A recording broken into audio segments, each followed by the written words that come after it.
Hola a todos, soy Franco.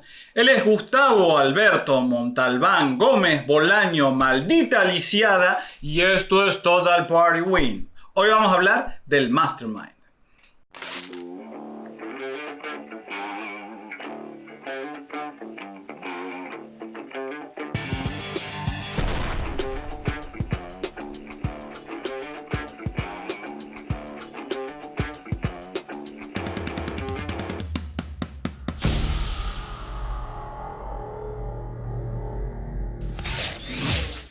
Contanos, Tavo, ¿qué es un Mastermind? El Mastermind, la mente maestra, el capo mafia, el genio detrás del plan. El Mastermind es un arquetipo de personaje, generalmente el antagonista, principalmente el antagonista, que representa este ser con un plan maestro. Es tan cerebral, es tan inteligente que tiene calculados todas las posibles variables. Entonces, nada puede salir fuera de su plan. Y tiene planes de contingencia para cualquier eventualidad. Ese es el Mastermind. O pretende, al menos. O pretende, claro. Porque ya vamos a hablar un poco de realmente contemplar todas las variables, todas las posibilidades.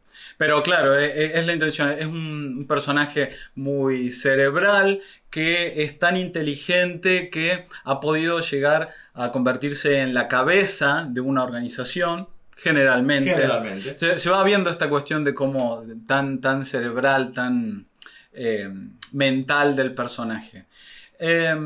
Hay un montón de ejemplos a los que podemos recurrir en cómics. Lex Luthor es interesante porque justamente muestra cómo el Mastermind muchas veces pelea contra el héroe más con su intelecto que con la fuerza bruta. Kingpin combina la inteligencia con cierto poder, pero de nuevo no estamos hablando de alguien con poderes sobrehumanos, sino que llega casi al límite de lo humano. Claro, y bueno, es que no es estrictamente necesario que el Mastermind sea físicamente poderoso, en lo más mínimo. De hecho, me parece algo que suele no serlo. Suele no serlo, claro. Generalmente es representado en todo caso como un personaje más bien patético en cuanto a la fisicalidad del personaje, pero que es extremadamente manipulador, tiene muy buenos recursos, está muy bien conectado, tiene una cantidad de gente a su servicio, tiene espías por todos lados, tiene esbirros que le sirven de músculo, porque él está por encima de eso, digamos. Que los músculos son para los monos, él está por encima de eso. Entonces, por eso no necesariamente tiene que ser él el Mastermind en sí, un personaje extremadamente físico. Gendo Ikari en Evangelion se puede considerar. Digamos, está medio camino, quizá en que no es el jefe de una organización maligna, pero es el que. Spoiler para el que Sí, no vio Evangelion todavía, pero bueno. Pero tiene un plan que lleva a cabo de manera metódica y utiliza a los demás para conseguir sus objetivos. Exactamente. Y bueno, hablando un poco de esto es lo que es un Mastermind, que es lo que no es un Mastermind. Y un Mastermind no es, por ejemplo, un antagonista que sea, por ejemplo, visceral o que sea bruto a la hora de actuar, que reaccione con ira desmedida. El Mastermind ante todo es controlado, frío, calculador, distante. Y de vuelta, todo tiene que ser, y si algo no está en su plan, encuentra la forma de integrarlo a su plan y salir con un nuevo plan que contemple esa posibilidad. Entonces es muy en contra del arquetipo que el Mastermind, por ejemplo, pierda los cabales y reaccione de una manera impulsiva. Se me ocurre, por ejemplo, Hades en la película de Hércules, que pierde por momentos los cabales, nomás se recompone porque él tiene un plan y tiene que seguir con el plan. Entonces no reacciona, y por más de que quisiera prender los fuegos, no, porque él tiene que hacerlo de otra forma. Entonces, eso un poco encapsula lo que no es el Mastermind. Claro, este aspecto racional, metódico, controlador, casi de TOC muchas veces se lo suele presentar como que tienen una cuestión obsesiva, compulsiva, así de que todo esté en orden, efectivamente. Exactamente. Bueno, y si queremos dar un montón de ejemplos, ¿no? Sí, creo que se entiende. Y me imagino que muchos están pensando que efectivamente lo han usado en sus campañas o han visto, porque creo que es casi el malo por antonomasia de las partidas de rol.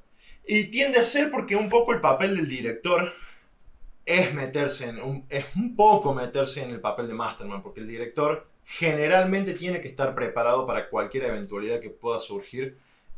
Por supuesto, hay métodos y métodos. A mí me gusta el método de generación espontánea de contenido, que no requiere contemplar prácticamente nada, sino ir reaccionando a lo que va sucediendo. Pero hay directores que les gusta planear con anticipación cualquier posible camino por el cual los personajes puedan llegar a ir, cualquier resultado de cualquier interacción, y bueno, estar un poco en este papel del mastermind de querer controlar todo, que bueno, sí. Vos decís que nos sentimos identificados con el Mastermind, que nos creemos, que nos miramos al espejo cuando nos levantamos y decís, vos sos un Mastermind. Yo creo que sí, sí, puede ser. Sí, definitivamente. Sí. Hay mucho del ser director que ser un Mastermind te atraviesa, digamos. Así que por eso es muy común que los villanos, los antagonistas principales, sean un poco Mastermind. Un poco, cuando no mucho.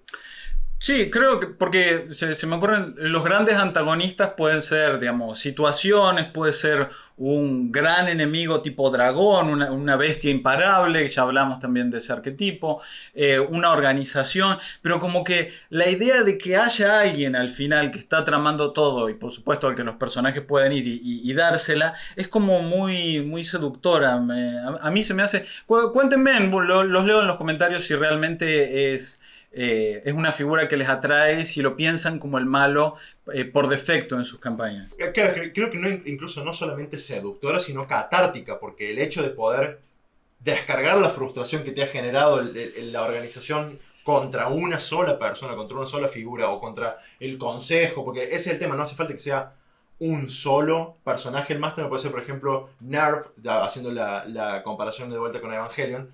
Son un grupo de gente que son los masterminds, y ellos traman también en la sombra y manipulan las situaciones. Entonces, el hecho de poder descargarse contra algo, darles una figura que los personajes puedan atacar de alguna forma, es muy catártico, vamos a decir, bueno, llegamos al clímax y relajamos después de habernos enfrentado al mastermind, que de otra forma queda como un conflicto irresuelto, digamos, algo que no pueden resolver. Bien, ahora lo charlábamos con Gustavo y consideramos que hay un poco un vicio respecto de la mente maestra, que es hacerlo... demasiado maestra. Claro, tan calculador, tan evaluador, tan perfecto, que nada se le escape. Que como cierto villano de anime... todo haya calculado todo salga just as planned. Claro, era todo parte de su plan. Pero te acabo de cortar un brazo, lo había previsto.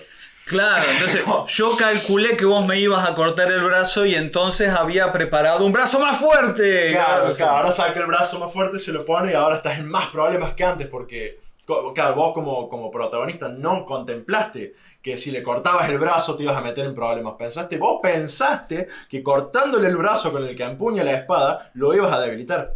Pero no, eso era parte de su plan. Y tenía que ser de esa forma para que vos te confíes, utilices tus mejores recursos, y ahora que él tiene el brazo más fuerte, vos no tenés nada con qué hacerle frente. ¿Estás pensando en cierto villano de Bleach, Tavo? Estoy pensando en cierto villano de Bleach, exactamente. Hay algún fanático de Bleach seguramente le va a molestar que hablemos de Aizen, pero... Creo que el problema es que el mangaka, el director se enamora mucho de su villano en esta... Vamos a jugar a ser psicólogos. En esta especie de identificación de la que vos hablas, me parece que el director se enamora mucho de su villano, de su plan, y por ahí le cuesta que los personajes lo frustren a ese plan. Consideramos que es un peligro que hay que evitar. Sí, bueno, por eso es una de las cosas que yo soy un abanderado de la generación espontánea de contenido. Aprendí a las malas, a los golpes, a no enamorarme, a no proteger celosamente a los PNJs y sus planes, porque no hay plan que sobrevive el contacto con los personajes. Entonces, en el momento en el que los personajes intervienen en una campaña, todos los planes se van al cuerno. Es muy, digamos, hay una quita de agencia enorme, el encarrilamiento se vuelve demasiado estrecho, porque en pos de proteger el plan del antagonista, el director es capaz de hacer cualquier cosa. Entonces, ante esa alternativa, yo dije, bueno, no, olvídate, yo me voy al otro extremo, que es directamente reaccionar a las cosas que van sucediendo. Y si bien, hoy por supuesto tiene sus contras hacer lo que hago yo, pero me parece que contrarresta definitivamente el peligro de llegar a decirle a los jugadores, no, los personajes no pueden hacer eso, y cuando a la hora de dar explicaciones del por qué, el director no pueda decir por qué eso frustra los planes del villano. Entonces... Porque quizá lo que estamos diciendo en definitiva es que lo que hace un mastermind es la evaluación de muchos factores y digamos, la implementación de planes a largo alcance. Que estos fracasen o no ya forma parte de la campaña, y eso es lo interesante. Es decir, uno puede sentarse y establecer de antemano, como Gustavo siempre dice, qué es lo que va a hacer el antagonista, pero que después los jugadores, los personajes de los jugadores sean el accidente sobre ese plan. Entonces, algunos pueden tener fruto, algunos de las tramas que él había planteado pueden tener fruto, otras fracasar, pero él es el que está moviendo todas las piezas atrás. Eso no quiere decir que nada le pueda salir mal. Lo interesante es preguntar qué pueden hacer los personajes para que las cosas les salgan mal. Y por supuesto eso tampoco quita que el director... digamos que la mente maestra a través del director no pueda ir reaccionando frente a esas cosas, contratar asesinos, intentar adelantarse al próximo movimiento de los personajes, pero que eso no invalide cualquier acción que ellos llevan a cabo de antemano. Exactamente, y bueno, y justamente en esa misma vena, una buena forma de introducir un mastermind en una campaña voy a usar muy generosamente el término in media res, pero sería en medio de los planes ya del mastermind. Los personajes, si el mastermind no comienzan desde el mismo punto de partida, los personajes conocen de los problemas que se están generando cuando los planes del mastermind ya están muy avanzados. Ya han sucedido muchas cosas bien del plan del mastermind, entonces hay cierta urgencia por frustrar lo que está por suceder ahora. Y el mastermind tiene como cierto margen para reacomodarse, que de otra forma, si ambos comienzan desde el mismo punto de partida y los personajes logran frustrar en una etapa muy temprana los planes del mastermind, el mastermind se queda sin recursos de donde agarrarse. Entonces, esa es tal vez la mejor forma de presentarlo, con una diferencia de tiempo muy grande. No lo charlamos hasta este momento, pero ¿puede ser un PJ, una mente maestra, un mastermind? Puede ser, pero no es el lugar del mastermind. El lugar del mastermind es por excelencia un PNJ, generalmente el antagonista principal. ¿Por qué? Porque el mastermind necesita acceso a un montón de recursos, de información, mucha adjudicación positiva por parte del director, es decir, que las cosas simplemente le salgan, porque si no el arquetipo si cada cosa que el mastermind quiere hacer corre realmente el mismo riesgo de que suceda o que falle que las de un jugador, un personaje jugador, entonces es como que el arquetipo está muy tambaleante. Entonces requiere que el director adjudique directamente, le sale bien. Y eso, para un jugador no solamente es demasiado poder, si se quiere, sino que el resto de los jugadores de la mesa van a tender a decir, bueno, que se encargue él, que tiene todos los recursos y todas las cosas, y nosotros vemos cómo suceden las cosas. Por ponerlo, yo pensaba que es concebible en una especie de partida, y retomando el ejemplo anterior, en la que un jugador, digamos, sea una partida 1-1 en la que un jugador sea algo así como un Lex Luthor peleando contra un adversario tan formidable como Superman. Pero de nuevo, serían, digamos, cuestiones muy específicas, partidas muy específicas, muy difíciles de encontrar en la realidad, y definitivamente no tiene lugar en una partida grupal con una party de 4 o 5. Claro, no tiene ningún sentido. ¿Lo conocían al arquetipo? ¿Les gusta? ¿Tienden a usarlo? Los leemos en los comentarios. Si todavía no están suscritos al canal, recuerden hacer clic acá abajo en el botón de suscribirse y hacer clic en la campanita para recibir las notificaciones cada vez que subimos un nuevo video. Y recuerden pasar por nuestro Patreon. Pueden pasar por patreon.com/TotalPartyWin, sumarse a nuestros portaestandartes y de esa forma ayudarnos monetariamente para llevar adelante un montón de proyectos que tenemos preparados para ustedes, pero por falta de recursos no podemos llevar adelante en este momento. ¡Los morlacos! ¡Los morlacos! Sin más que decir, nos vemos en el próximo episodio.